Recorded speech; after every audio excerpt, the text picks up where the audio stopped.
Ce sera toujours un réel plaisir de savoir que nous parlons ici et que vous nous recevez 5 sur 5 de l'autre côté. Ça peut être à la maison ou alors dans vos bureaux ou que sais-je encore. De toutes les façons, ici, pendant 2 heures de temps, nous vous offrons une autre manière de faire la télévision. 10h, 11h52, nous balayons le couloir en télévision de lundi à vendredi. Ce matin, nous ferons encore ce pourquoi nous sommes payés. Nous sommes payés pour vous donner l'information. Rien que l'information, mais alors toute l'information. La très étincelante Claudia nous retrouvera tout à l'heure pour l'actu presse. La dénonciation du jour est restée intacte. Et si vous en avez convenance, on terminera par l'instant de l'analyse. Et cette analyse tire ses fondements ce jour par l'observation de notre société. De plus en plus, les indicateurs sont clairs. Que ce soit au niveau des quartiers, que ce soit au niveau des villages et que ce soit au niveau des réseaux sociaux, il se trouve que la montée en puissance de la haine, de l'aigreur, quelqu'un me disait encore, et même de la sorcellerie, a véritablement pignon sur eux. Ce matin, nous nous posons la question de savoir qu'est-ce qui peut justifier le fait que les Camerounais soient devenus haineux, jaloux et même également aigris. Y a-t-il des conséquences d'une telle situation dans un État? Nous en parlerons avec profondeur, certainement également avec pertinence. Le canal restera le 317, la télévision Info TV. Doit-on encore le rappeler? C'est votre chaîne de télévision qui monte. Et qui monte encore. On accueille la seule dame du plateau. Elle, c'est Marie-Noël Alenongwa. Bonjour Marie-Noël. Bonjour Parfait, bonjour à tout le plateau. Parfait, si vous permettez, je voudrais dire bonjour à la communauté, toute la communauté Mveleu, plus précisément ceux des Bolzo. Bonjour aux fidèles téléspectateurs d'Info TV Espace Minier, ceux d'ici et d'ailleurs. Je souligne que Marie-Noël Allen est enseignante. C'est la deuxième fois qu'elle devra déminer l'espace ce jour en direct sur Espace Minier. À côté de la jeune Marie-Noël, on accueille Paul Fils Elundou. Bonjour.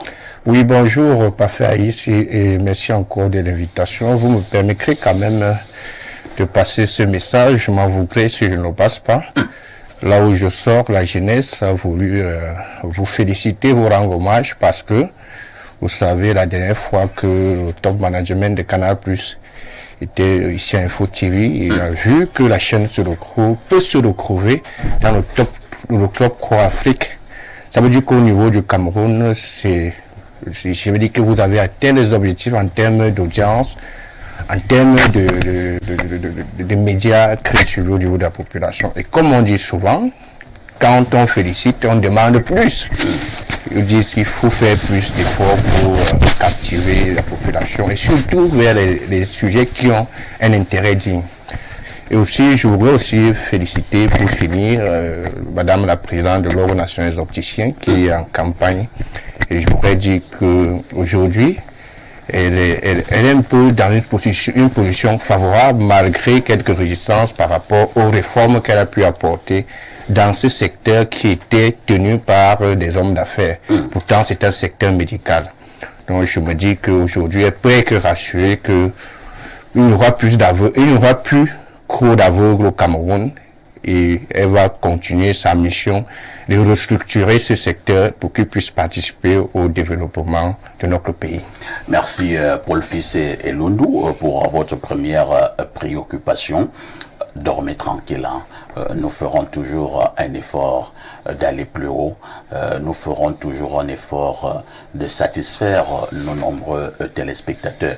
J'aime souvent le dire, hein, ce sont ces téléspectateurs sans qui nous valons zéro. Donc cette grande sympathie de nos téléspectateurs à notre endroit nous booste tout simplement le moral. Nous continuons à travailler fort pour que Info TV monte et monte encore. Je pense que quand la directrice Canal Plus Afrique reviendra à Info TV, elle fera une autre annonce, probablement que nous serons déjà les premiers. Vivement que ce soit le cas. En face de Paul Fils et Lundu, qui est journaliste, nous accueillons un enseignant d'université. Il nous fait une fois de plus l'honneur, mais également l'amitié d'être parmi nous ce matin. Docteur Georges Etoua Oyono, bonjour. Bonjour, parfait. Comment tu vas? Un peu bien ce matin, je dis un peu parce que mon corps professionnel se trouve endeuillé depuis pratiquement 2 semaines. C'est d'ailleurs un filet téléspectateur d'Info TV. Le docteur Kanou Modeste qui a été percuté par un camion. Devinez de quel axe il s'agit, bien sûr. L'axe qui crée des dégâts de plus en plus ces derniers temps, c'est à Obala. L'axe qui va toujours du côté de l'ouest. Exact. Donc, docteur Kanou Modeste a donc été percuté dans un véhicule pick-up, voilà. Le camion venait au sens opposé, allez. Il était enseignant de lycée et titulaire d'un doctorat PhD en histoire également. Nous sommes d'ailleurs en train de nous mobiliser pour l'ultime hommage dans quelques jours seulement du côté de Bouddha. Avec votre permission, parfait, je voudrais passer un clin d'œil ici à des amis également qui ont tenu à ce que je vous transmette toutes leurs amitiés également. C'est l'association AMSO, Amis Solidaires du côté de Nkwaban, qui sont majoritairement là-bas. Le président Mani et M. Dimiap qui sont, et bien sûr M. Ambougou Désiré qui sont attentifs en ce moment. Je pense ici à mes parents du côté des SOS. Comment on les appelle? Monsieur et Madame Oyono Désiré. Monsieur et Madame Oyono Désiré, voilà. Santé vous salue ce matin. Vous avez accouché un digne fils, un homme d'honneur. Avoir un enseignant d'université dans sa famille, c'est un prestige, quoi qu'on dise. Merci, parfait. Enfin, je m'en vais boucler avec, bien sûr, Madame l'honorable Laure Martine et tous les membres du bureau de la section RDPC de Villa Nord-Ouest qui suivent constamment cette émission. Et mes amitiés à tout le panel. Merci, docteur Georges Etoua Oyono, qui enseigne donc à l'université des Bois-Loire. À côté du docteur, on accueille un vieux de la vieille. Il est resté constant dans ses prises de position.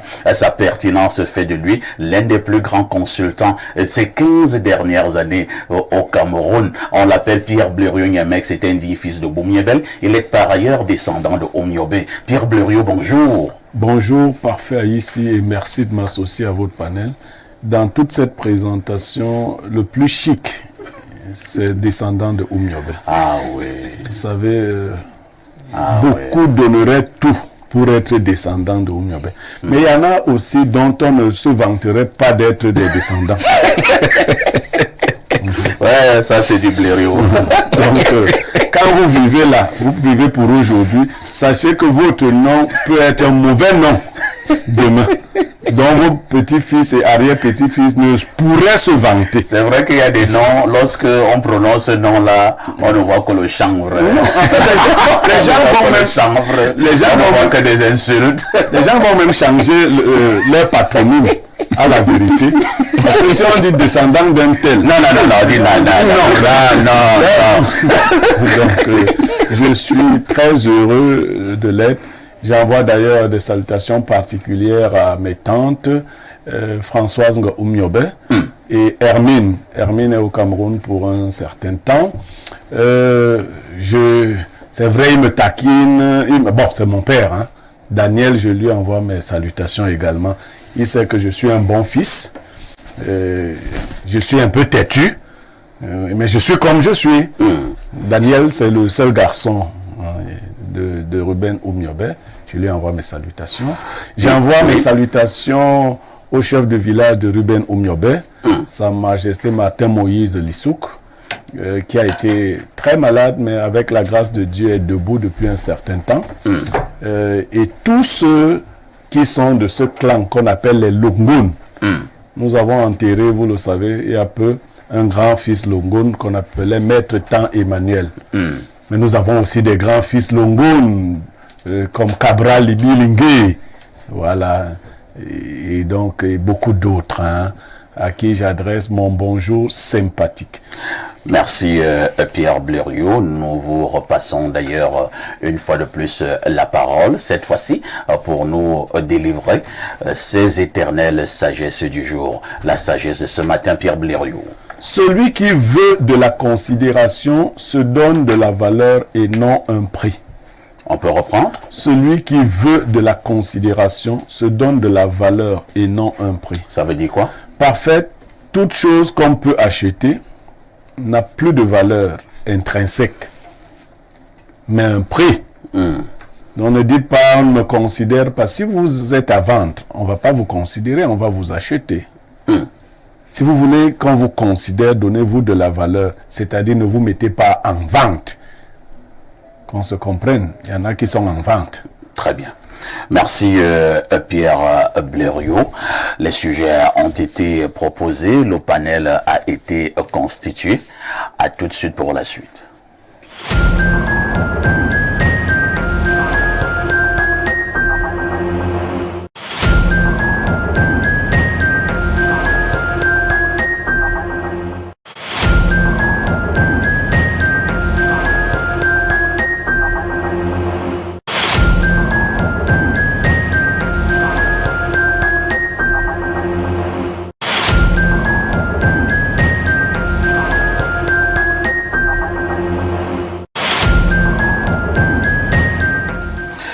Antia, bonjour. Bonjour, parfait ici. Bonjour aux millions de téléspectateurs qui regardent Espace Minier de par le monde entier.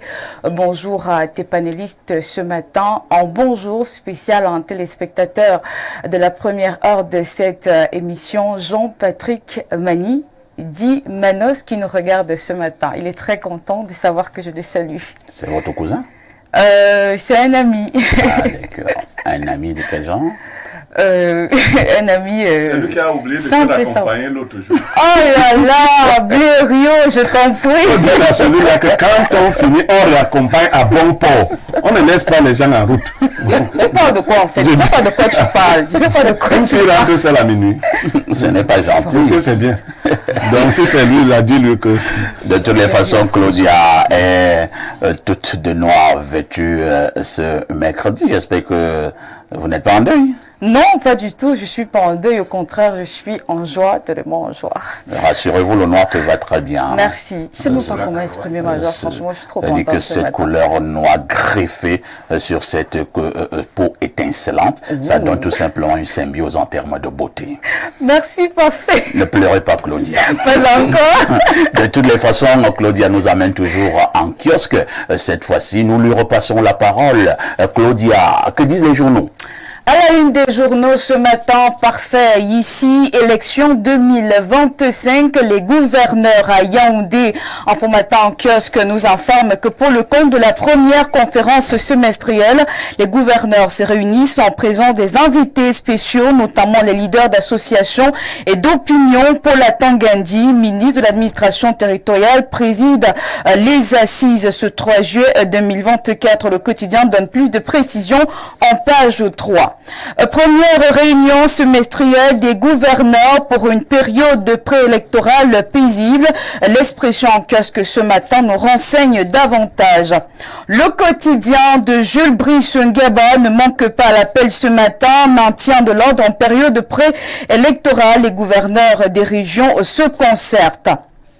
Nous lisons à présent le Pélican, première conférence des gouverneurs des régions au titre de l'année 2024, conclave sur le maintien de l'ordre en période préélectorale à découvrir dans ce journal. À lire en kiosque ce mercredi, la voix des jeunes qui revient sur l'actualité politique et s'intéresse au parti de l'Union des populations du Cameroun, présidentielle 2025, l'UPC se déchire. Informer, juste, informer vrai, c'est le témoin. Paul Biya, candidat en 2025, il faut encore entendre en oui ou le non. Pas d'élection présidentielle avec la nouvelle expression, mais législative. Un découpage électoral s'impose. D'après ce journal en kiosque ce mercredi, l'équité, la transparence électorale aux prochaines élections locales ne vont pas se réduire seulement à la refonte des listes électorales. Il faut y ajouter le découpage électoral. À lire également ce troisième jour de la semaine, le Messager qui s'intéresse à la gouvernance, le procès des chefs Sawa à découvrir dans les colonnes du quotidien en page 3. Le quotidien Réalité Plus est à Kousséry ce matin. La fermeté du préfet du Logan et Chari contre la corruption, les trafics divers, la manipulation coupe le souffle aux ennemis de la paix et du développement.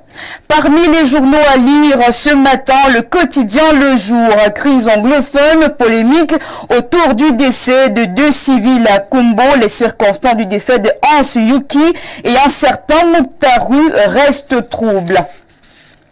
Les détails sur le rachat de Société Générale Congo par BGFI Bank et Comatan délivre les montants et fait un tour de table ce mercredi. Et puis faire de Nabeba Balam sans détour pose les jalons d'une exploitation imminente. Extrême Nord, alerte kamikaze dans les localités frontalières du Nigeria, et du Sahel déroule l'information en page 3. Et je clôture cette seconde partie de la revue avec le quotidien Mutation à lire en grande une ce mercredi. Vacances scolaires par sur nos routes. D'après le quotidien, plusieurs accidents ont été enregistrés ces dernières semaines sur nos routes au Cameroun. Merci Claudia pour toutes ces informations fraîches parues donc en kiosque au Cameroun. Vous ne partez pas, comme d'habitude, vous nous donnez le fait saillant de l'actualité qui retiendra notre attention ce soir au 19h et au 20h. Parfois ici, en ce matin, l'a relayé aujourd'hui ainsi que d'autres journaux. Ce 3 juillet 2024 s'ouvre donc la conférence semestrielle des gouverneurs des régions. Cette concertation s'inscrit dans le cadre de la préparation des élections présidentielles de 2025. Pour une période électorale paisible, on aura le compte-rendu de cette réunion au 19h au 20h ce soir. Claudia. Oui, parfait. Tout en te souhaitant une excellente journée, nous nous disons à demain 10h. À demain 10h, bonne suite d'émission. Nous allons également profiter pour souhaiter un joyeux anniversaire ce matin à un digne fils de la République. Il est un soldat, il est dans l'armée camerounaise. Il s'agit du lieutenant Edjoa Etundi Landry Ulrich, qui a donc 1 an de plus ce jour. Nous lui souhaitons un joyeux anniversaire. Nous lui demandons surtout de continuer à servir le vert ou jaune avec amour et surtout beaucoup de patriotisme. Le lieutenant Edjoa Etundi Landry Ulrich, c'est ton jour anniversaire aujourd'hui. Joyeux anniversaire, effectivement. Bien des choses à toi. Nous attendons certainement le partage du Namwan quelque part ce soir. Le Namwan avec les crevettes ou alors avec du fos. Joyeux anniversaire, Landry Ulrich. À tout de suite pour la suite.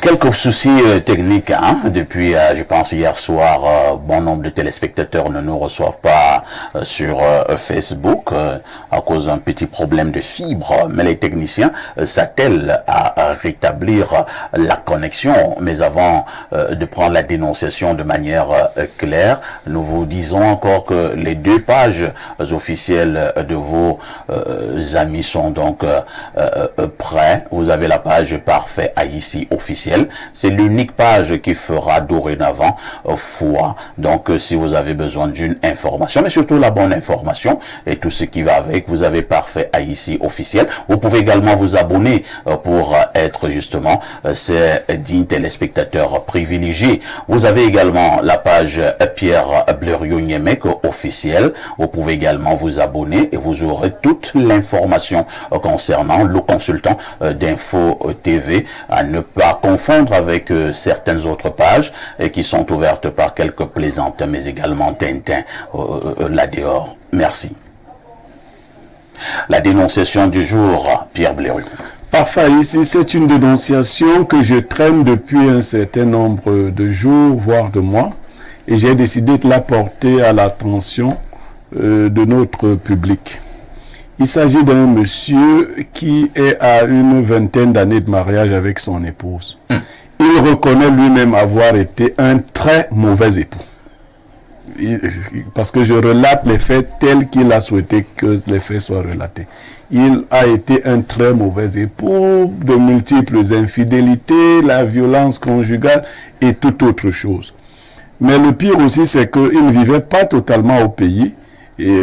C'était un ingénieur, il était entre deux pays africains. Et quand il revenait, c'était pas pour se consacrer à sa famille. Il est donc revenu il y a 6 mois de cela. Et il a trouvé que sa femme est en train de procéder à un mariage. D'après ces informations, le mariage se serait avec un occidental. Un blanc. Ou un blanc. Il a remonté le fil jusqu'à atteindre le blanc lui-même.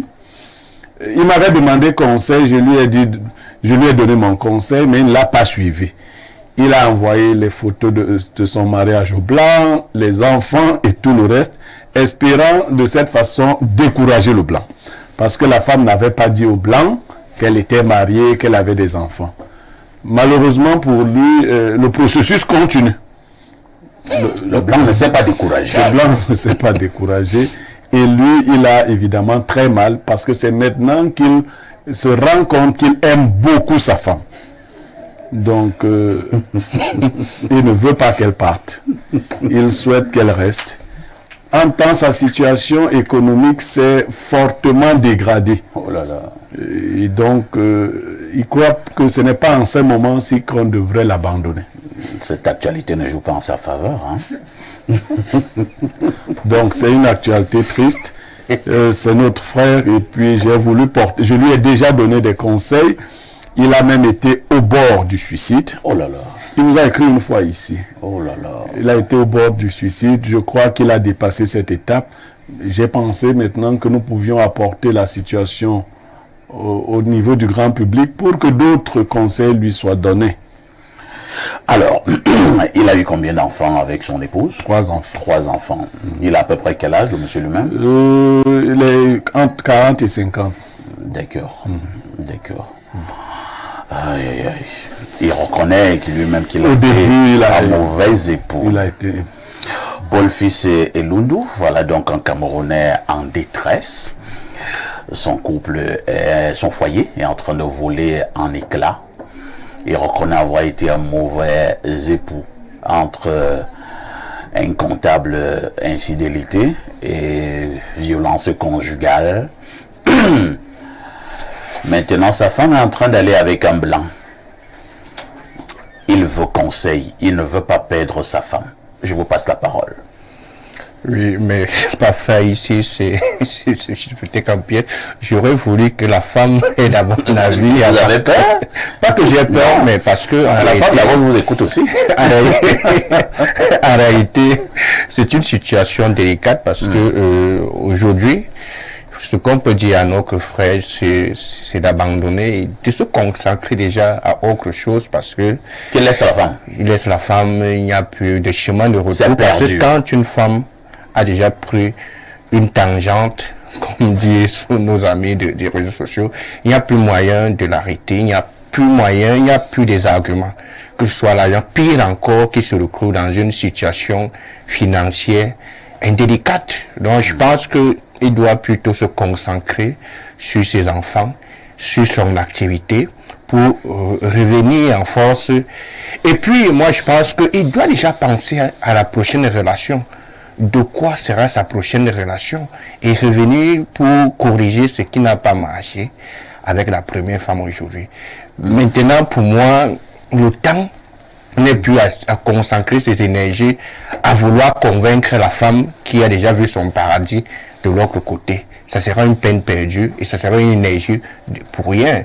Maintenant, s'il a dépassé ce cap de suicide, je pense que c'est déjà mieux pour lui et qu'il continue par le travail et aussi qu'il garde, je pense que l'amour qu'il devait porter à sa femme, qu'il porte cet amour à ses enfants aujourd'hui. Ça lui fera certainement de bien que ses enfants... Est-ce que le conseil là peut passer? Quelqu'un lui te dit qu'il a besoin de sa femme.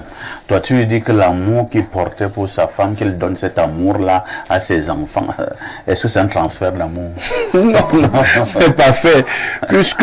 Est-ce que le cœur comprend ça? Non, on dit qu'il ne veut pas perdre sa femme. Le cœur, mais à un moment donné, c'est pour ça qu'on dit que l'homme reste l'homme parce que il agit parfois en dehors des émotions.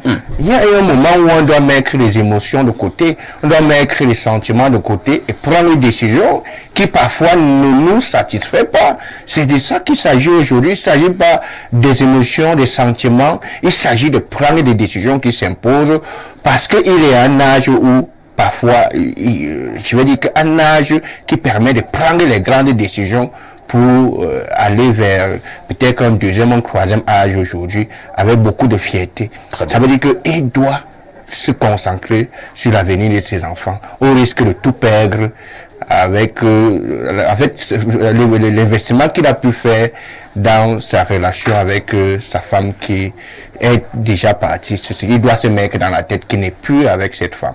Merci Paul Fils. Je repasse un peu la parole à Blériot pour un petit détail. Est-ce que le monsieur a clairement déjà discuté avec son épouse?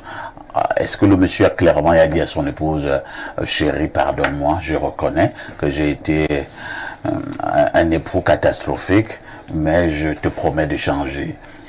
Il le lui a dit? Oui, il pleure même. Mais la femme ne lui a même pas avoué qu'elle avait une relation. Faut dire que Comment il a su? Mais ce sont ses propres enquêtes. Et la femme travaille quelque part depuis un certain temps. Elle a pris un congé.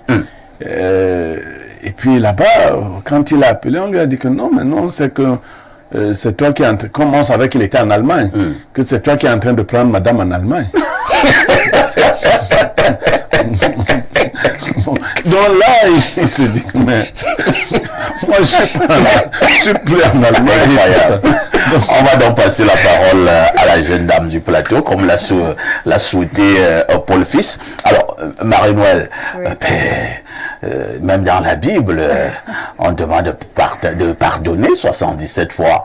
Au fois 7, le monsieur reconnaît ses erreurs. Mais madame ne veut plus comprendre. La dame là n'est pas aussi trop dure? Pas vraiment. Ah bon? Elle n'est pas dure. À écouter Blériot, je l'accuserais de malhonnêteté envers. Elle n'est pas assez sincère envers elle-même. Pourquoi? Parce que la bonne femme parfaite, lorsque la bonne femme souffre dans une relation, elle se donne à fond. Elle se donne vraiment à fond. Elle t'aime entièrement. Elle est prête à combattre tous les vents contraires pour défendre sa relation. C'est de la même manière que lorsque cette dernière te quitte, elle va sans regarder, sans détour en fait. Donc le monsieur, c'est pas maintenant qu'il a perdu la dame. Il s'est joué, j'ai envie de dire, les hommes, arrêtez, il faut cesser ça. Lorsque vous avez une valeur, finalement la règle s'affirme, hein, on ne reconnaît la valeur de quelque chose que lorsque on l'a perdu. Oui, c'est aujourd'hui qu'il reconnaît qu'il aime la femme. Il a mal hein, quand tu lui parles comme ça. Oui, comme ça. Je dois lui parler comme ça, monsieur, vous m'écoutez, je dois vous parler comme ça, je suis désolée, mais c'est la vérité. Elle fait mal, elle choque, mais elle est mieux à entendre. Vous avez dérangé, comme on dit dans le jargon camerounais, vous avez dérangé, vous avez délaissé votre femme, elle s'est sentie seule. C'est aujourd'hui qu'il pleure. Combien d'années cette femme, elle a pleuré? Mais entre-temps également, lorsqu'on vous envoie souvent en mariage, chez nous les Bantous, on demande souvent aux femmes que l'une des règles du mariage, du foyer, c'est de supporter. Vous voyez un peu. Alors, même monsieur le maire, il dit souvent que c'est pour le meilleur et pour le pire. Je suis d'accord. Alors, il faut croire que cette femme a épuisé sa patience, son temps de pire. Puisque un monsieur qui reconnaît lui-même qu'il a abandonné sa femme, est-ce que son retour est sincère? Ne serait-il pas parce qu'il est sa situation financière est précaire aujourd'hui qu'il se reconnaît en lui-même que bon, il y a quand même quelqu'un casé quelque part. Il revient sur sa roue de secours. Oui, et lorsque sa vie reprendra, qu'adviendra-t-il du sort de la femme? Moi, je pense qu'il n'est pas sérieux et la dame doit être honnête. La dame doit être honnête envers son époux. Je ne sais pas, est-ce qu'ils vivent encore, ils sont encore établis ensemble, ils sont séparés, qu'elle soit honnête. Donc que la femme lui dise. Qu'elle lui dise carrément que je m'en vais dire avec un blanc. Oui, je m'en vais, qu'il prenne son mal en patience. Moi, je pense que je peux le choquer, mais il faut le dire. Peut-être que la femme, en venant lui dire cela, elle doit être avec même deux de ses cousins qui sont parce qu'on ne peut pas, on peut pas prévoir ce qui peut arriver. On ne peut pas exercer la violence, c'est pas conseillé, c'est pas bon de non, si la femme, attends un peu, Marie, moi je suis sérieux, hein. Une femme avec qui vous avez vécu pendant autant d'années, même si vous reconnaissez que vous-même vous avez été un mauvais époux, alors un beau matin, elle vient vous dire que bon, parfait, je suis venu te dire que c'est terminé. J'ai trouvé mon amour ailleurs, c'est un blanc d'ailleurs, et je suis en train de partir. Est-ce que tu peux prévoir ma réaction? Jamais. Je ne peux pas prévoir ta réaction. Je ne peux pas prévoir ta réaction, mais il faut qu'on soit honnête. Parce que la personne en face aussi est humain. La personne, on ne va pas rester à supporter le mariage parce que il faut supporter, c'est fait pour le meilleur et pour le pire. Encore que ça change maintenant. On dit de moins en moins meilleur pour le pire. Maintenant, c'est pour le meilleur et pour la vie. Oui, ça. Donc vous évitez maintenant le pire. On évite le pire. Cela sous-entend que si le pire intervient, on peut prendre la tangente. Voilà. Mais sérieusement, parfait, les femmes subissent. Hein. Vous avez vu la chancre nigérienne là, qui a été bastonnée par son mari et elle a trouvé la mort. La mort. Est-ce que faut-il supporter le mariage à ce point-là, au point de perdre sa propre vie? Parce que pourquoi? Non, il faut savoir prendre ses décisions. La seule chose que moi je reproche à cette dame aujourd'hui, c'est de ne pas être honnête. Qu'elle soit honnête avec son homme, qu'elle arrête de tourner en bourrique, qu'elle assume sa position et que le monsieur prenne son mal en patience et qu'il apprenne de ses erreurs. Peut-être la vie lui donnera une nouvelle chance. Ah, je suis désolée, mon frère. La vie vous donnera certainement une nouvelle chance et vous ferez mieux. Ça me rappelle une chanson de Lydie Ponsin. Maman, j'ai décidé de reprendre ma vie parce qu'on ne vit pas deux fois. La vie est trop précieuse. Et oh là là. C'est de ça qu'il s'agit, parfait. On passe la parole au docteur Etoua. Docteur Etoua, un problème sentimental sur le plateau. Un Camerounais est en détresse, il a mal, il est en train de perdre son épouse, il a besoin de nous pour que cette femme ne parte pas. Parce qu'en fait, voilà la problématique. Il a besoin de nous pour que cette femme ne parte pas. Mais une femme sur le plateau nous dit, c'est terminé, il a perdu sa femme. Vous avez la parole. Merci, parfait. C'est une situation bel et bien triste, très très déplorable, mais je m'en vais peut-être surprendre certains parce que je me range dans votre voix que je connais bien, pareil de celle de Blériot. Nous sommes des hommes. Et lorsque Blériot a reprécisé la tranche d'âge du monsieur entre 40 et 50 ans, ben, pourquoi se plaint-il? Y a-t-il impact? Y avait-il impact entre les deux? Quand une femme t'a déjà trompé, elle s'en va, elle est déjà avec quelqu'un d'autre. Tu as des preuves. Ben attends. Tu passes un examen de conscience, tu prends connaissance des faits, et tu penses à ta future vie, à ta nouvelle vie. C'est aussi simple. Voilà le premier conseil à donner à ce monsieur. Elle va déjà avec un blanc. Elle n'est même plus ici. Contrairement à la copanéliste qui voudrait que la dame soit sincère, je dis non. En tant qu'homme, comme je voudrais le faire savoir pour nous du plateau ici, ce genre de cas vous arrive, oubliez. enfant ou pas, oui, vous allez peut-être vous battre pour une nouvelle vie et vous adapter votre quotidien à encadrer les enfants. Mais ta femme te trompe, elle va avec quelqu'un d'autre, on dit même marié déjà, paraît-il. Que cherches-tu? Même si elle revient à la maison, qu'est-ce qu'elle va t'apporter désormais? Tu vas dormir étant tranquille? En sachant que, bon, même si elle revient là maintenant, supposons, oui, peut-être qu'il y a un paramètre que nous négligeons du fait que la femme... Qu'est-ce que vous gêne? Parce qu'un truc blanc est passé quelque Non, le fait déjà pour la dame d'aller avec quelqu'un d'autre, même si elle n'était pas en Allemagne, on nous a fait savoir ici, qu'elle soit seulement ici à côté. La paix vraiment pour un homme au sens propre, tu sais que tu as tous tes sens. Tu ne sais pas ce qui peut, même si il y en a là dehors, ne dites pas souvent qu'il y a plus de femmes que d'hommes dans notre public. Tout à fait. Alors, si une te fait comme ça, mais présente le cas à un autre dossier qui viendra, sachant que la seule condition sur laquelle nous spéculons souvent, c'est avoir au moins 1 ou 2 enfants aussi. Sinon, elle va te créer une autre misère une fois chez toi. Si elle vient trouver tes 3 enfants, elle a peut-être 2 pour l'instant. Mais vous vous arrangez à faire 1 ou 2 autres. Terminé. La vie continue. Qu'est-ce qu'il y a à pleurnicher, mon frère? Tu suis certainement cette émission parce que tu as demandé conseil. Oublie cette dame qui est partie. Même si elle ne t'a peut-être pas dit la vérité parce qu'elle a peur. Tu lui as montré que tu étais un puncher, voilà, très violent. Mais si elle venait à te dire même que voilà, chérie, je suis maintenant comme ça là-bas, peut-être c'est par d'autres personnes. Tu l'as retrouvée même peut-être en Allemagne.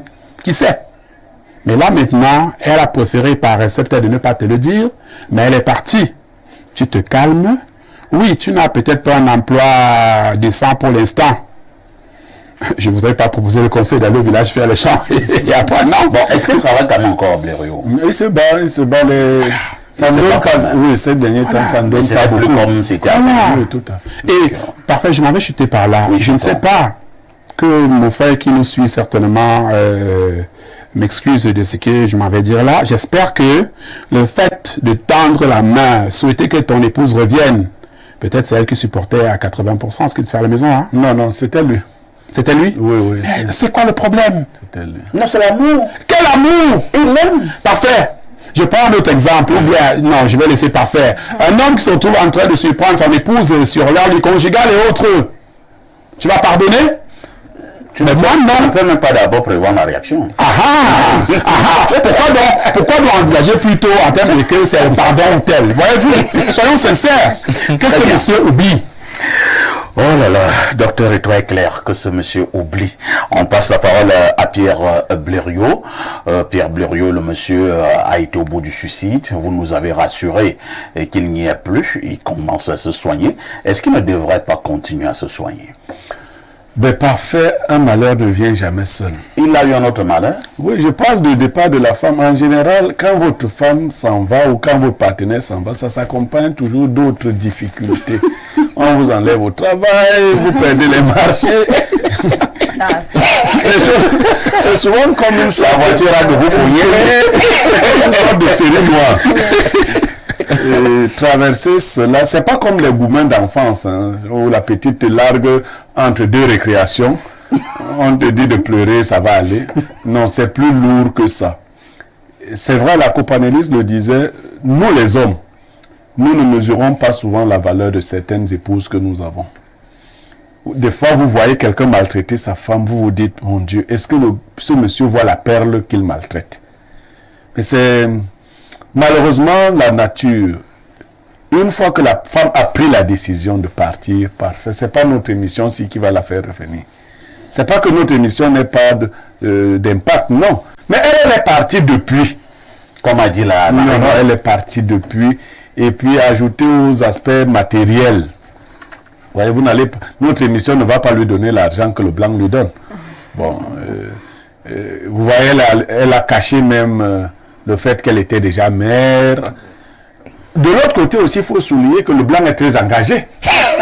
Oui, malgré tous les faits de découragement. Oui, parce que c'est comme ça qu'on garde souvent ces mariages. Là, tu envoies ton acte de mariage au blanc et puis les photos avec les enfants et tout. Et il dit à la femme que bon, tu es une malhonnête. Il dirait à la fin même, mais moi je n'aime pas ça. Je ne peux pas supporter ça. C'est du bordel, Une ça. qui commence par des mensonges. Tu n'es pas sérieux, cette Non, fois-là. mais dans son cas, le gars, il paraît qu'il a été déjà mordu. Et donc la relation va se poursuivre. Que cette situation soit une source de motivation pour lui, pour réussir à nouveau sa vie économique, au-delà même de ce qu'il faisait avant, mais également qu'il se discipline donc. Parce qu'on ne quitte pas facilement un homme qui a réussi économiquement, ça il faut aussi le dire. Parce que si il s'ajoute au fait que tu sois mauvais mari, on commence à se poser des questions sur les lendemains qui deviennent incertains. Je vais manger quoi demain? Ou est-ce que mes enfants... Beaucoup de femmes, chez nous ici en Afrique, restent dans les mariages parce qu'elles ont compris que l'homme va garantir l'avenir des enfants. Beaucoup sont dans cette situation. Elle est là parce qu'elle dit, bon, mais quand il n'y a même plus ça, quand le loyer ne peut plus être payé, quand le bailleur vient nous agresser tous les jours, ton mari est où? Il n'a même pas dormi ici et le loyer n'est pas payé. Ne soyez pas surpris qu'un jour vous veniez trouver que votre femme a déménagé et qu'elle vit déjà chez le bailleur. Non, enfin, je suis celui qui est capable de lui offrir un Si toit. on ajoute à ça la maltraitance encore. Donc, je lui ai dit de faire l'effort de commencer à oublier, de passer progressivement à autre chose, d'utiliser son énergie pour améliorer ses activités. Je voudrais proposer par Monsieur Hamel. Je voudrais évoquer aussi le facteur de moralité de cette dénonciation, je crois bien. Oui. En fait, il ne sert à rien de cultiver, de développer la violence dans les foyers. Parce que je crois, comme l'a si bien dit la copanéliste, cette dame aurait pu perdre sa vie. Oui, nos éclats de voix, nos humeurs, parfois nos malentendus peuvent provoquer des actes de violence parfois. Mais il est important de promouvoir, de développer la maîtrise. C'est vrai que Dans le docteur foyer. et toi, il y a également des femmes qui ont des Affirmatifs. mots choquants. Grave même, je crois que chacun de nous ici la vie. Vous ne voyez que la violence problème, physique. hein. Ce n'est C'est un pas que problème. j'encourage la violence physique, mais il y a une femme, elle ne parle pas beaucoup, elle te lance là, Un petit, terminé, c'est grave. c'est grave. C'est grave. Mais vous vous souvenez Il y a également des violences verbales. Tout à fait. Mais vous vous souvenez du conseil du ministre à Tangandi? Celui qui ne peut pas supporter la bouche des femmes Qui ne se marie pas. ne se marie pas. Ah bon, mais bon, ça c'est aussi un propos. C'est vraiment, est-ce qu'on a pu donc vivre seul? Donc, supportons.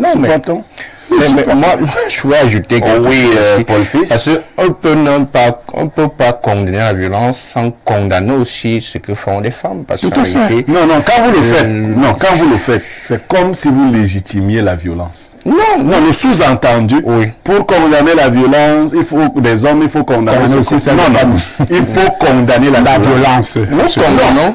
Non, si vous les mettez sur le même palier, Permettez-moi. mais il faudrait que vous Permettez-moi, Blaireau, de dire que si nous voulons combattre la violence, ça veut dire que nous devons veiller à éduquer nos enfants.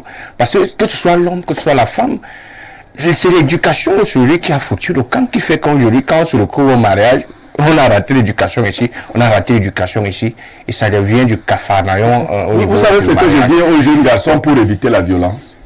Chaque fois que quelqu'un veut résoudre un problème par la violence physique, qu'il se rappelle, qu'il se dise que si l'adversaire était plus fort que lui, comment allait-il résoudre le même problème? Ok? C'est Dès clair. que il y a des femmes plus fortes que leurs maris, hein? Oui. Ces maris n'envisagent pas la violence. C'est clair. Non, il faut d'abord. Non, Les femmes doivent reprendre les armes. non, je veux dire simplement qu'un homme normal Oui. doit trouver les solutions à ses problèmes autrement que par la violence. Parce qu'à vouloir utiliser la violence, vous pouvez rencontrer donc plus fort que vous. Et là, vous faites comment? Blériot, nous avons également rencontré les femmes pour qu'elles soient, je ne sais pas s'il faut dire des bonnes épouses, mais pour qu'elles se comportent bien à la maison, elle a besoin d'un peu de violence. Moi j'ai suivi les témoignages des femmes. Oui, Tout les femmes m'avouent qu'elle l'aime quand elle est bastonnée par son mari. Bon, Non, c'est pas isolé, mais c'est des cas de masochisme. Vous comprenez? Il y a des couples ou sadomaso. Il y a des couples dans lesquels on exerce la violence avant de passer à l'acte sexuel. Même chez nous, d'ailleurs c'est fréquent chez les blancs. Ça c'est marginal. Maintenant, l'autre violence qui est une forme de résolution des conflits, c'est elle qu'il faut interdire. Il faut dire aux jeunes hommes, il faut dire, est-ce qu'au bureau, quand une femme, collègue vous énerve, vous tapez sur elle? Parce que si vous tapez sur votre collègue femme, son mari peut venir. Il peut être un gars du billet. Donc on a dit, il y a une autre violence, il y a une forme de violence. Oui, je veux dire qu'il faut trouver dans les solutions au problème. On a parlé de la mairesse de Bafia, qui tape sur les gens. Bon, j'ai pas vérifié, mais je crois qu'elle n'a pas encore trouvé. Parce que le temps que tes gardes viennent, quelqu'un peut t'arracher. Voilà. Non, ce n'est pas une voie de résolution des problèmes. Nous sommes d'accord, je voulais chuter pour dire que, en réalité, ça pose aussi un problème du choix du partenaire aujourd'hui, parce que au-delà de tout ce qu'on va raconter, ça veut dire que la morale de l'histoire, c'est qu'il faut savoir choisir son partenaire. Parce que quand on fait un bon choix de partenaire, ça nous assure quand même de poursuivre peut-être que tout le chemin, mais la moitié du chemin. C'est ce que nous devons retenir de cette histoire. En réalité, choix de partenaire. Il y a Marie-Noël qui veut également retenir une petite précision. Vous ne pouvez pas faire ça, il y a quand même... Qu'avons-nous fait? Vous ne pouvez pas dire que choix de partenaire. Non, le monsieur est suffisamment honnête. Il reconnaît avoir traumatisé son épouse pendant leur moment de mariage. Bon, là, ce sont vos mots. Il reconnaît avoir été un mauvais époux. tu peux être un mauvais époux, mais sans te faire traumatiser. Non, qui peut subir, qui peut vivre le mauvais sans sortir avec des séquelles de ce Le monsieur est honnête. Il reconnaît ce que moi je voudrais dire à mes frères, aux hommes, c'est lorsque vous avez des femmes, sachez valoriser vos femmes. Hein.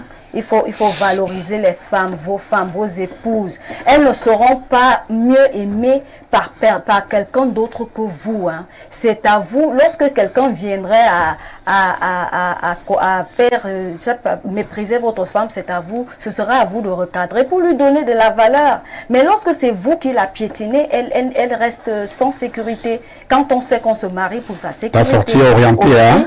Voilà. Donc, je crois que tu parlerais plutôt du foyer, pas des hommes. La dame n'a pas trompé le monsieur. S'il vous plaît, docteur. Qu'est-ce qui est à l'origine de toute cette maltraitance? La dame est en train de tromper le monsieur. Elle a quitté le monsieur. Elle est mariée. Elle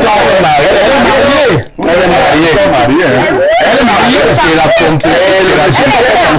Mais l'acte qui a même posé plus grave que cet acte de violence. C'est l'adultère. Oui. Abandon au foyer comme c'est grave. Où était-il? Elle s'est sentie abandonnée. Mais elle a dit... Alors, s'il vous plaît, docteur Georges, je disais, pour chuter, mes frères, lorsque vous choisissez vos épouses, aimez vos femmes, montrez-leur de l'amour. Faites vivre de l'amour à vos femmes. Les femmes sont en haut aujourd'hui. C'est un plaidoyer totalement abandonné les femmes. L'étouffez par Marie-Noël. Allez-y, Marie-Noël. Je ne suis pas en train d'encourager l'adultère ou le caractère belliqueux de la femme. Non, elle n'est même pas belliqueuse. Elle n'est pas belliqueuse. Elle est en train de se sauver d'une situation délicate. Parce que le monsieur, le fait de produire des preuves au blanc, il vient saboter la relation. Est-ce que ce monsieur... Mais elle est mariée, c'est son épouse. Oui, c'est la seule arme que détient... C'est son épouse. La loi reconnaît. Quand une femme est amoureuse, elle vit bien son foyer. Elle vit bien, elle consomme son mariage. Vous encouragez l'adultère? Non, je l'ai dit tout à l'heure. Mais là, nous sommes dans un cas d'adultère. Mais oui, elle n'a jamais divorcé avec son mari.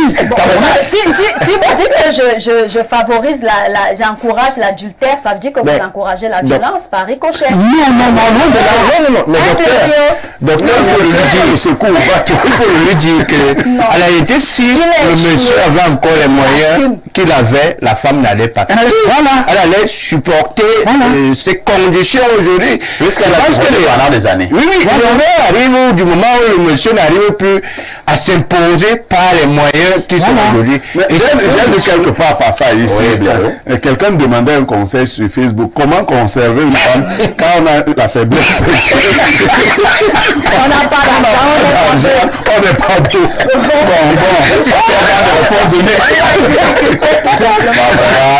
Les femmes vont te chasser. Elle va te prendre. On va lire les nombreux messages jusque-là parvenus. Bonjour, parfait Haïti. Et bonjour à tout un panel. La dénonciation pour ma part doit être vue sur un prisme juridique. En effet, si ce couple est légitimement marié, faut que cette femme obtienne le divorce, sinon son mariage avec son blanc est nul et sans effet. Son premier conjoint doit contester ce mariage auprès de l'officier qui va le célébrer, si c'est pas encore fait, ou à l'ambassade du pays de ce soi-disant blanc. Merci pour cette émission Espace Miné qui édifie de nombreux citoyens. C'est Yohan de Messamena. Sauf que Yohan, dans le cas même de ce couple, ce n'est même plus une affaire tellement d'acte de mariage. Hein. C'est une affaire de sentiment. Est-ce que même la loi peut mettre une femme de force chez vous? Pas du tout. Alors, autre message. Bonjour Lonkuta. Franchement, concernant la dénonciation, c'est bien pour le monsieur. Il n'a qu'à se consoler avec ses concubines. Il est laissé la nourriture gratuite à la maison pour aller en acheter dehors. Et aujourd'hui, gars, la vie c'est devant. La femme est go et gogo. S'il te plaît, je profite de l'occasion pour adresser mes félicitations à ma fille, Angrana Lowell, Fortune, qui a réussi son cap. C'est Popina de Bertois qui envoie le message.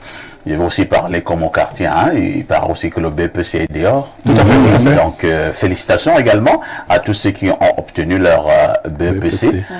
Maintenant, beaucoup d'encouragement à ceux qui ne l'ont pas eu. Autre message ce jour. Bonjour le génie perfecto. Ce monsieur est un guignol. Et ce qui lui arrive à tous les hommes et qui ont souvent pensé que l'épouse est un acquis. Par ailleurs, à quoi serviraient nos conseils si la femme est dans l'avion ou la chaîne Info TV n'est pas disponible? C'est l'anglais chez nous. Oh, l'anglais. Vous avez seulement des mots pour que le gars là aille se prendre. Alors, allons au 240. C'est le pays que dirige Obiangema Bazogo, la Guinée équatoriale. Bonjour au Kylian Mbappé de la modération, qui règne sur tous les jets, était un grand joueur et au consultant toujours insulté, mais jamais égalé. Pour la dénonciation, ce plaisantin doit passer à autre chose et laisser cette femme vivre le bonheur qu'il n'a pas pu lui donner. Maintenant que la femme voit déjà le blanc, il commence les pleurs du mbolé. Jules Hervé Fomot depuis Bata. Salut particulier à Dorian, épouse au Fonko depuis Ebébiyine. Autre message ce jour. Bonjour à vous sur le plateau. Parfait. Un aîné m'a dit un jour, mon petit, si les femmes aiment les hommes pour l'argent, alors rassure-toi de toujours en avoir. Et au moins, elle ne te quittera jamais. Très heureux de voir mon enseignant sur le plateau. Le docteur et toi, Logar et Wondola aiment les petites. Docteur et toi, c'est un compliment ou bien c'est une décharge? Franchement, je ne le reconnais pas. C'est un grand élève, hein? Ah oui, on est étudiant, voilà, qui vient affiche son enseignant un petit. Oh là là. Non, je ne me reconnais même pas là. Tu vas Alors, bonjour cher démineur, cette femme a quitté son époux car elle n'est pas allée coucher avec un autre pour après rester encore dans son ancien foyer. Le problème qui se pose maintenant est de savoir quand est-ce qu'on lance la procédure de divorce. Merci, c'est Ghislain Loric qui envoie le message. Allons au 241, c'est le Gabon. Le pays que dirige le général Oligui Nguema. Alors, bonjour le plateau, belle émission. Cette femme ne reviendra jamais en arrière. Les hommes réalisent souvent la valeur d'une femme quand elle est déjà partie. Et celle-là est déjà partie. Elle est mariée, oui, mais la seule chose à faire maintenant, c'est d'enclencher la procédure de divorce. Le mariage n'est pas l'acte. C'est Dylan qui envoie cette préoccupation. Autre message ce jour. Alors, nous prenons celui-ci. Hein. Bonjour par Haïti et toi d'Albert Parfait et à tout ton panel. Concernant la dénonciation, vraiment que le monsieur arrête de pleurer. À son âge, il y aura plusieurs femmes qui accepteront d'être avec lui. D'ailleurs, moi j'ai une tante qui a un très bon boulot et qui est dans la quarantaine et qui veut un bon mari. Et je suppose que comme il a échoué dans son premier mariage, je suppose que le prochain, il sera un bon mari. Et donc s'il est d'accord que Blériot lui donne mon numéro de téléphone, je les mets en contact. Super. Ma tante et lui, et c'est une bonne femme. Super. Donc futur oncle, viens chercher ta femme. C'est Pancras et Guidère. Blériot va prendre le numéro.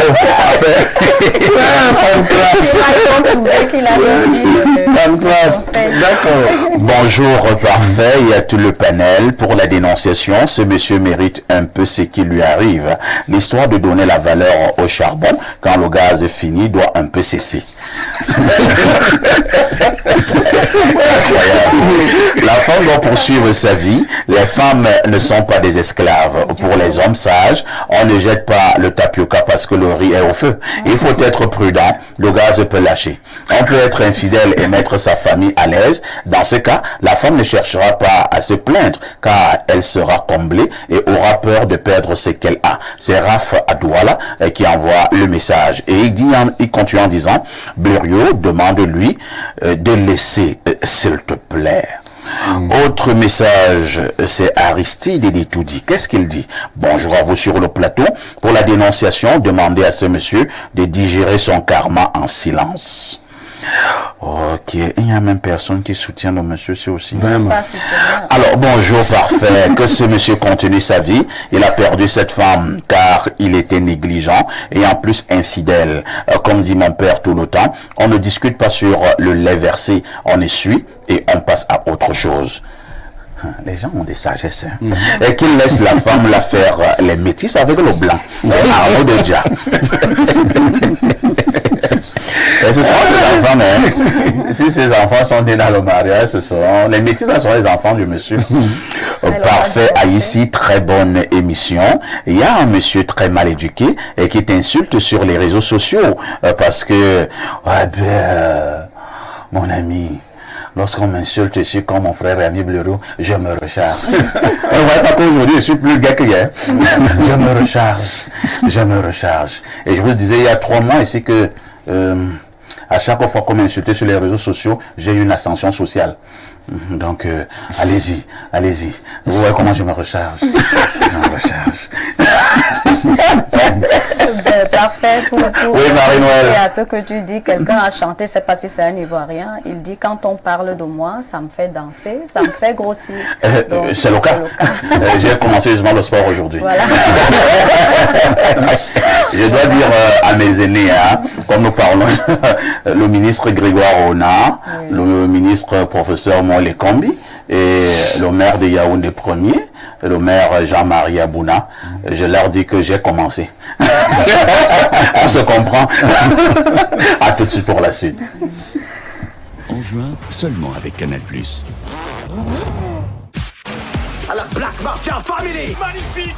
Parcours immense. Je pensais que t'étais mort, mon frère. C'est un miracle. Waouh, tu es carrément une légende. À la guerre. Comme à la guerre. Une Ligue des Champions admirable. Des pilotes virtuels dans des vraies voitures.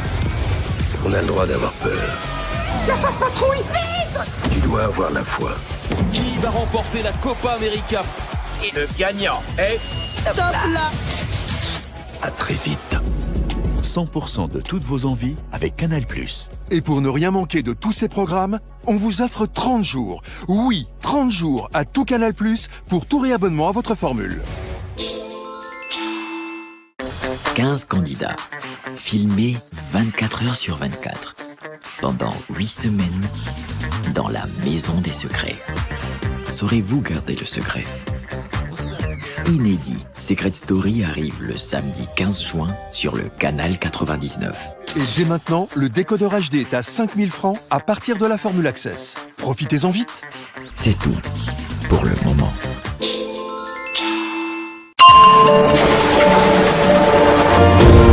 Le luxe, le chic et le beau à votre disposition grâce à la Société immobilière du Cameroun qui met à votre disposition au quartier Hippodrome à Yaoundé la résidence Le Fundi. La résidence Le Fundi.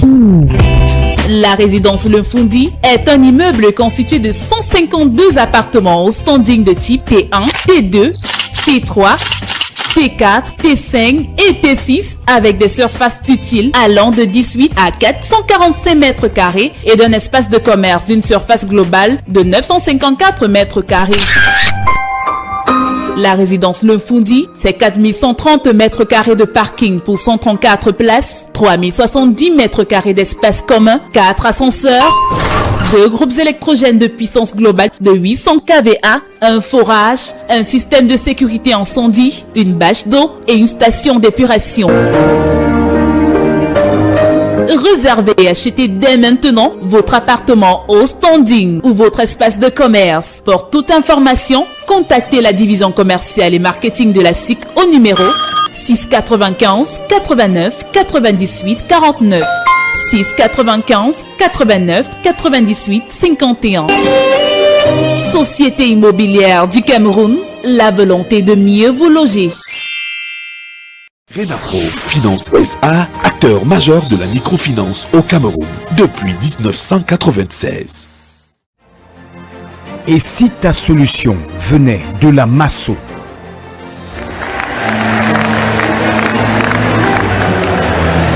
Je m'appelle Mancho Loveline, épouse Numbisi. J'ai gagné le village. Je ne m'attendais pas, puisqu'il y a des milliers de personnes qui ont... Il y avait des milliers de noms dans le box là.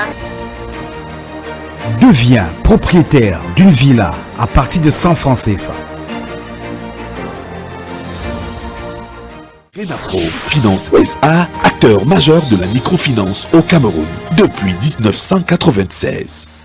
Vous souffrez d'hypertension, mal de nerfs, d'arthrose, infertilité, rhumatisme, MST et bien d'autres? La médecine chinoise est la solution à tous vos problèmes de santé. Qu'est-ce qu'on entend beaucoup plus par médecine chinoise? Médecine bio, parce qu'une médecine qui soigne les malades sans effet secondaire quelconque. Médecine qui fait, n'est-ce pas, des massages manuels. Médecine curative, parce qu'elle agit directement, n'est-ce pas, sur la santé des malades. Au centre médical de la médecine chinoise, c'est la guérison pour tous. Faites-vous dépister et recevez les soins des spécialistes expérimentés.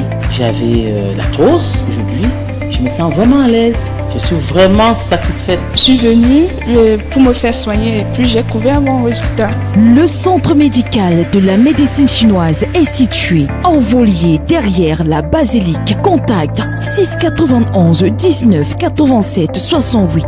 Médecine chinoise, le secret de la longévité.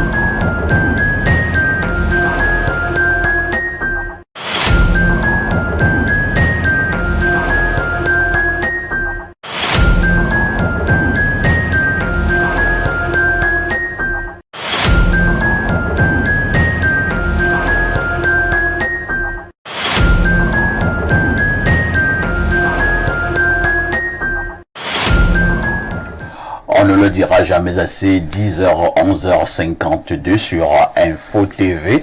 Ça va très vite. C'est une autre manière de faire la télé. En ouverture de ce programme, nous avons fait comprendre qu'on devait marquer un arrêt important pour essayer de comprendre pourquoi certains Camerounais sont devenus si jaloux, si haineux et si aigris lorsque nous observons les comportements des uns et des autres au niveau de nos quartiers, au niveau de nos villages, au niveau de nos villes. N'en parlons pas sur les réseaux sociaux.